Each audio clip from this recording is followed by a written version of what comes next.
So today I wanted to talk about Red Dead Redemption 2. So this game was one that honestly wasn't my personal preference. If I was gonna pick out a game, like Red Dead Redemption 2 wouldn't be, my pick. I would have probably picked out something like Fire Emblem or Smash Bros or like Elden Ring or something. But my coworkers, they were like, this is the best game ever created and you need to play it. So I told them I would play it, and I had a whole thing. I was like, I'll play 2 hours a day, 2 days a week, and that was just, I usually ended up playing more, but that was just to incentivize me to just play a single player game in general. So I think it took me around 3 months, and I finally did play all of Red Dead Redemption 2. They continuously pushed me every now and again. Like I would take a break, but they'd be like, you need to get back on that grind. And eventually I did get it done. I played about total 80 hours. One part, it almost had me in tears. I think you guys probably know what I'm talking about. But yeah, so let's get into the video. The combat felt like standard shooter combat. I think with the Deadeye mechanic, it's almost on dumbed down shooter level. But I think it could be argued that it's actually quite the opposite. The Deadeye mechanic makes the game less frustrating and more satisfying to play instead. The enemies have really small heads, and it would just be frustrating trying to shoot them without this mechanic. Also, it adds to roleplay and immersion value, like Cowboy Showdown style. To add to the immersion and roleplay value, bullets and explosions affect the different parts of the enemy's bodies. So you can shoot someone in the leg and they will be crippled, or you can shoot them in the chest and let them bleed out over time. This is also the case on probably all of the animals in the game.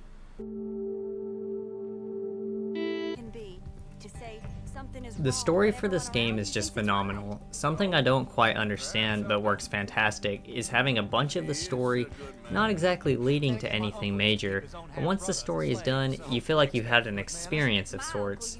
While I don't think the game necessarily starts out slow, because I think the whole game was fantastic, I do think the story starts to pick up around chapter 4 or 5. Personally, I was blown away when you first enter Saint Denis, and I think that's where the game really started to hook me. Anyways, you follow a group of gunslingers that aren't ready to change with the civil times. They want to get a big heist, steal a bunch of money, and head to Tahiti or some tropical paradise. When they go to Saint Denis, I feel the game and the story really opened up. For this arc, they end up killing Bronte, stowing away on a ship to some island. The ship crashed and they end up on Guarma, which is an island in the middle of a war. This really felt like a turning point in this game, and I think this war did change the group. My coworkers didn't really like this arc, but I felt like it was fun, to the point, and action-packed. So I'm not gonna lie, I had the characters in this game confused with each other, didn't really recognize their faces, and didn't keep track of their names for a large portion of the game. There were some characters that did stand out to me. Charles was probably my favorite. He had a good heart, he was strong, hardworking, reliable. Lenny was a good young guy trying to pull his weight in the group, and I recognized him when he died, and that did, that was a pretty sad scene. And Dutch, I have the impression that he was like a con man by a certain point in the game. I did like Dutch for the majority of the game. I felt that he was reliable. But the other character that I liked on a similar level to Arthur was John Marston. I think they were kind of similar, and John was also a family man, which is shown clearly in the epilogue. I thought it was worth noting that John didn't hesitate to avenge Arthur when Sadie mentioned she found Micah. On the topic of Sadie, she doesn't take any flack from anybody, and she looked hella cool in her outfit in the epilogue. And honestly, Micah, he wasn't a likable character, but I found him kind of hard to hate. Like, I felt like he was just a survivor and did whatever he needed to make his life easier, or whatever he needed to survive. Sure, he was scum, but he didn't feel inherently evil to me. He just sided with whoever had the better odds. Dutch is the leader of the group, and he seems to be a strong, reliable guy that is always looking after the group as if they were one big family. I remember thinking he was even able to carry himself well in front of Angelo Bronte, who was a corrupt elite society member of Saint Denis. Dutch seemed to have morals and certain lines that he wasn't willing to cross at the start of the story, but these morals seemed to get thinner and the lines started to get more blurred together as the game went on. I think the changing point happened in Guarma. He started doing bad things and killing people left and right in the claim that he would kill for his family. Dutch was pretty much dead to me when he turned his back on Arthur in the oil mine. I will say that I was spoiled about Arthur's death before I really played the game, so when this part happened, part of me thought that this would be how Arthur goes out. The Indian guy saved him, but Dutch was dead to me after this arc. I never trusted him again. I will kill for my family. Any of you want to judge me for that? That's fine, but that is who I am. Anyone disagree? Anyone? So, in the High Honor playthrough, Arthur starts out like a cowboy gunslinger. He kills people, robs banks, etc. I mean, he's a bad person. But as the story goes on, he just becomes such a good person.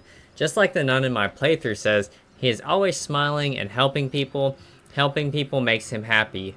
Whenever we happen to meet, you're always helping people and smiling. Perhaps you could help somebody. Helping makes you really happy. I think there was a certain point in the story where one of the girls in the camp asked Arthur about his past love interest, Mary Linton.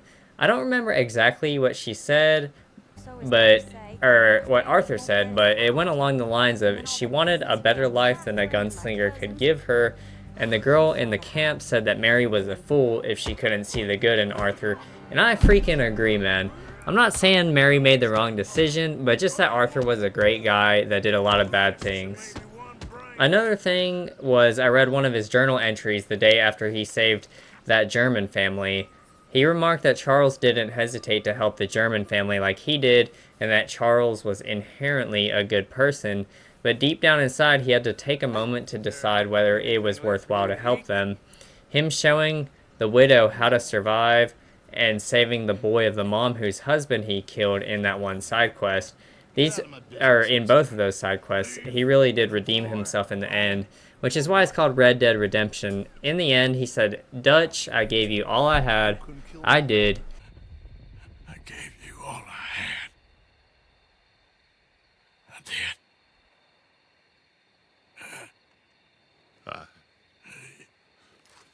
And that just broke my heart. One theme of the game is generally you don't really change in life, you just become more of who you really are as time goes on. But I have to say that Arthur wasn't a great guy, he was the best guy.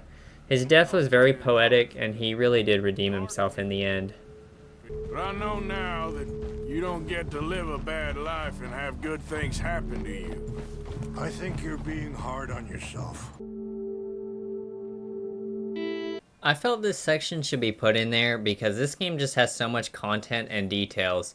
After all, the total budget they spent on this game, according to Google, was nearly $500 million, including like advertisements and stuff. And I do have to say that there was more detail here than any other game I've played. I want to say that this has the most accurate characters walking up a staircase I have ever seen. Plus there's tons of different mini games you can play, like dominoes or cards. Clothes getting wet at whatever level you entered the water in. I've seen videos of Arthur standing off with a bear and screaming to try to scare it off. There's just tons of details and love put into this game that make it seemingly organic in a sense. All of the stores and stuff are just so detailed. They seem to be kind of realistic, like how you can pick up each individual item you want to buy in the general store, or when you're going through doors and you accurately open it. I felt this section should be put in there because there was just so much content and details to be seen here. The soundtrack for this game was almost purely complementary to the gameplay. For the most part, nothing really stood out to me, but the music always felt that it was in the right place at the right time. This does have a few exceptions, like those times when he was riding the horse after a big part of the story had played out, and you know they would play an actual song as he was riding it.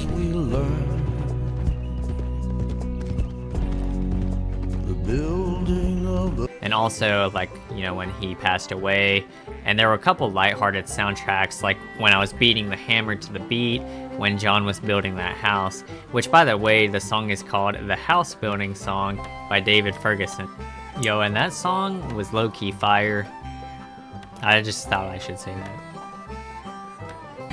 Well, we worked so hard to build a little house together.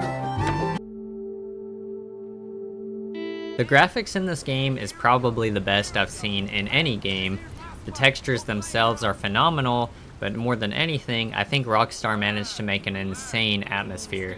The fog, light rays, stars in the sky, clouds, thunder and lightning, everything comes together and the graphics are just phenomenal. I think GTA 6 will be absolutely nuts if this is what they were able to produce in 2018. And once again, I think that it's also worth mentioning Rockstar development and advertisement of the game cost them nearly $500 million. So you just know that GTA 6 is just, it's gonna be absolutely insane. So my coworkers, they did push me to play this game, and when I finally saw those credits roll, I was like, yes, you know, I don't know why, but some reason I felt like I had just accomplished something. I felt, you know, they kept pushing me, and it took me nearly 3 months to play this game, and, you know, it was over 80-hour playthrough. I remember I actually stayed up. I don't recommend doing this at home, you know, it's not healthy, but I stayed up for like, I worked, I went home, and I played the game for like 14 hours. I was tired by the end of the session, and I was like, maybe I should just take a shower and go to bed. But I was like, I'm gonna just do like one more mission, and it turned out that was the last mission. So I did the final mission, and the credits rolled, and I was like relieved, and I was like, yes, you know. So overall, I would say it was a fantastic game. You know, I can definitely see why it's recommended, and I would definitely recommend it. You know, even if it's not your personal preference, like the game had a budget of $500 million. And now that I've played this game, see, I've never really been too interested in like Grand Theft Auto and stuff, but after playing this game, I'm like, Grand Theft Auto 6, it's just gonna be crazy. So that's all it is, but if you like the video, then feel free to like and subscribe, and that's all. So you guys have a good day.